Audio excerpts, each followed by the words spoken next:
News 24 घडामोडी, श्वास चालू घडामोडींचा.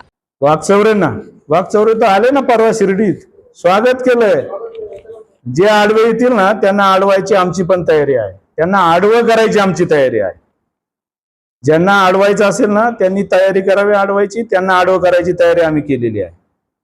इथे लोकशाही आहे. ज्यांना कोणाला त्यांचा निर्णय पचलेला नसेल, पटलेला नसेल, त्यांनी कायदेशीर मार्गाने आव्हान द्यावं. दंडुकेशाही आम्हाला शिकवायची गरज नाही. आम्ही एकनाथ शिंदे साहेबांचे कार्यकर्ते आहोत.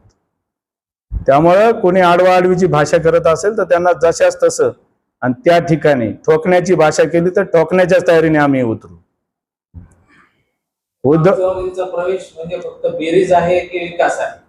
नाही, बेरीज काय, विकास आज मोदीजींच्या नेतृत्वाखाली, अमित शहाजींच्या नेतृत्वाखाली या देशात ज्या पद्धतीने देशाची मान जगात उंचावली जाते, इन्फ्रास्ट्रक्चरवर प्रचंड खर्च केला जातोय, सगळीकडे विकास कामं सुरू आहेत आणि या प्रवाहातून बाजूला राहून काय साध्य होणार आहे?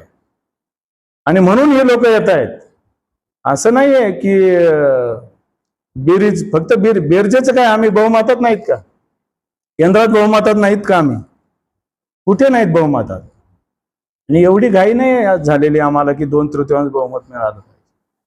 6 खासदार जेव्हा येत आहेत, अरे तुम्ही ठोकण्याची आणि तुडवण्याची भाषा केल्यानंतर त्यांनी प्रवेश केलाय, छाती ठोकून प्रवेश केलाय. यातच उद्धव ठाकरे असतील किंवा संजय राऊत सारख्यांनी बोध घेतला पाहिजे. घरात घुसून मारण्याची भाषा तुम्ही करतात तरी लोक थांबत नाहीत. यावरून तुम्ही आत्मपरीक्षण करणार आहात की नाही? घरात घुसून मारण्याची भाषा केली ना, तोडवायची भाषा केली, मग तरी थांबत नाहीत लोक. हे काय आमिषाने आलेत? हे विचाराने आलेत. खरा विचार कोण जपतोय बाळासाहेबांचा, हिंदुत्वाचा, हे समजायला लागले सगळ्यांना. उद्धव ठाकरेंनी खरी गद्दारी तर उद्धव ठाकरेंनी केलेली आहे. बाळासाहेबांच्या विचाराशी गद्दारी केली.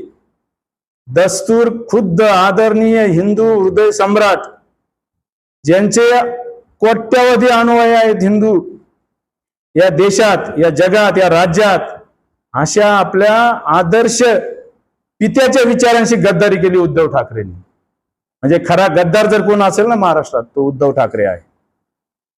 आणि ते दुसऱ्यांना गद्दार म्हणतोय. अरे स्वतःचा हे सगळं झाकण्यासाठी तुम्ही किती दोष देणार दुसऱ्याला? हिंदुत्वाशी गद्दारी उद्धव ठाकरेंनी केली आणि दररोज बोलतायत गद्दार गद्दार. अरे तुमच्यासारख्या ना करत्या माणसाबरोबर कोणीच राहू शकत नाही. एकनाथ शिंदेच काय, मागचे 40-50 आमदारच काय, आता खासदार आलेत. ज्याचं कर्तृत्वच नाही अशा ना करते नेतृत्वाबरोबर कोण राहणार आहे? म्हणून ना करतायत लोक. उद्धव ठाकरेंनी आत्मपरीक्षण करावं आणि जमत नसेल तर बसून घ्यावं. नुसत्या शिव्या शाप देण्याने आता त्यांचं उरलेला कार्यक्रम, उद्ध्वस्त होण्याचा कार्यक्रम थांबणार नाही. अशाच बातम्यांचा आढावा घेण्यासाठी आजच आपल्या YouTube चॅनलला सबस्क्राईब करा. बातमी आवडल्यास लाईक करा आणि इतरांपर्यंत शेअर करा.